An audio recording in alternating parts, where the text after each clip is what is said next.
मित्रों, आइए आज सुनते हैं महात्मा गांधी की आत्मकथा सत्य के प्रयोग का भाग 3 और उसका अध्याय 18, जिसका शीर्षक है गोखले के साथ एक महीना और इसका भाग 2। गोखले की छाया तले रहकर मैंने सारा समय घर में बैठकर नहीं बिताया। दक्षिण अफ्रीका के अपने ईसाई मित्रों से मैंने कहा था कि मैं हिंदुस्तान के ईसाइयों से मिलूंगा और उनकी स्थिति की जानकारी प्राप्त करूंगा। मैंने कालीचरण बनर्जी का नाम सुना था। वे कांग्रेस के कामों में अगुआ बनकर हाथ बटाते थे, इसलिए उनके लिए मेरे मन में आदर था।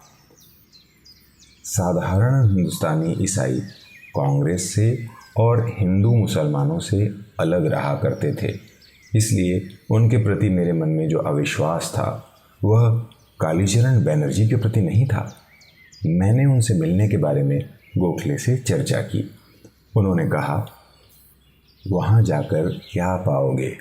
वे बहुत भले आदमी हैं, पर मेरा ख्याल है कि वे तुम्हें संतोष नहीं दे सकेंगे। मैं उन्हें भली भांति जानता हूँ, फिर भी तुम्हें जाना हो तो शौक से जाओ। मैंने समय मांगा। उन्होंने तुरंत समय दिया और मैं गया। उनके घर पर उनकी धर्मपत्नी मृत्युशैया पर पड़ी थी। घर सादा था। कांग्रेस में उनको कोट पतलून में देखा था, पर घर में उन्हें बंगाली धोती और कुर्ता पहने देखा। ये सादगी मुझे पसंद आई।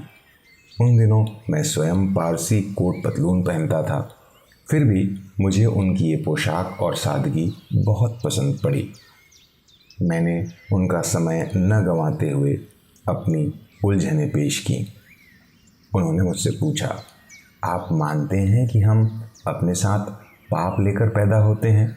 मैंने कहा, जी हाँ।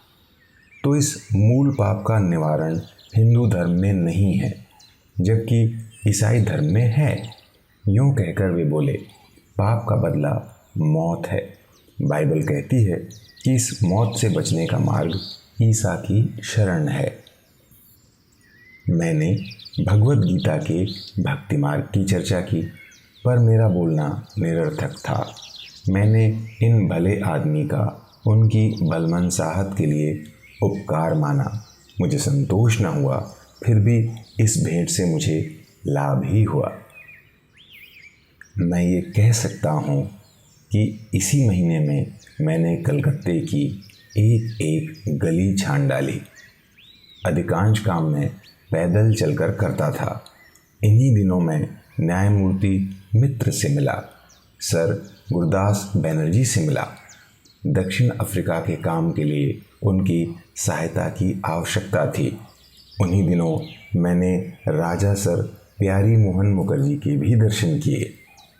कालीचरण बनर्जी ने मुझसे काली मंदिर की चर्चा की थी। वो मंदिर देखने की मेरी तीव्र इच्छा थी। पुस्तक में मैंने उसका वर्णन भी पढ़ा था। इससे एक दिन मैं वहाँ जा पहुँचा। न्यायमूर्ति का मकान उसी मोहल्ले में था, अतएव जिस दिन उनसे मिला उसी दिन काली मंदिर भी गया। रास्ते में बलिदान के बकरों की लंबी कतार चली जा रही थी। मंदिर की गली में पहुंचते ही मैंने भिखारियों की भीड़ लगी देखी। वहाँ साधु सन्यासी तो थे ही। उन दिनों मेरा नियम हष्ट-पुष्ट भिखारियों को कुछ न देने का था। भिखारियों ने मुझे बुरी तरह घेर लिया था। एक बाबा जी चबूतरे पर बैठे थे। उन्होंने मुझे बुलाकर पूछा, क्यों बेटा, कहाँ जाते हो? मैंने समुचित उत्तर दिया। उन्होंने मुझे और मेरे साथियों को बैठने के लिए कहा। हम बैठ गए। मैंने पूछा, इन बकरों के बलिदान को आप धर्म मानते हैं? जीव की हत्या को धर्म कौन मानता है? तो आप यहाँ बैठकर लोगों को समझाते क्यों नहीं? ये काम हमारा नहीं है। हम तो यहाँ बैठकर भगवत भक्ति करते हैं। पर इसके लिए आपको कोई दूसरी जगह ना मिली? बाबा जी बोले, हम कहीं भी बैठें, हमारे लिए सब जगह समान है। लोग तो भेड़ों के झुंड की तरह हैं। बड़े लोग जिस रास्ते ले जाते हैं उसी रास्ते वे चलते हैं। हम साधुओं का इससे क्या मतलब। मैंने संवाद आगे नहीं बढ़ाया। हम मंदिर में पहुंचे। सामने लहू की नदी बह रही थी। दर्शनों के लिए खड़े रहने की मेरी इच्छा नहीं रही। मैं बहुत अकुलाया, बेचैन हुआ। वह दृश्य मैं अब तक भूल नहीं सका हूँ। उसी दिन मुझे एक बंगाली सभा का निमंत्रण मिला था। वहाँ मैंने एक सज्जन से इस क्रूर पूजा की चर्चा की। उन्होंने कहा, हमारा ख्याल ये है कि वहाँ जो नगाड़ा वगैरह बजता है, उनके कोलाहल में बकरों को चाहे जैसे भी मारो, उन्हें कोई पीड़ा नहीं होती। उनका यह विचार मेरे गले न उतरा।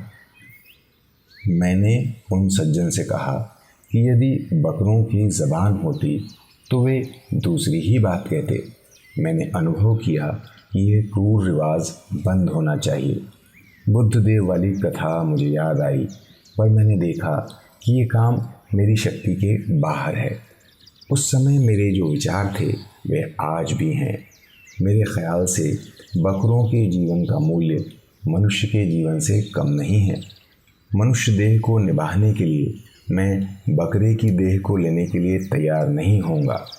मैं यह मानता हूँ कि जो जीव जितना अपंग है उतना ही उसे मनुष्य की क्रूरता से बचने के लिए मनुष्य का आश्रय पाने का अधिक अधिकार है।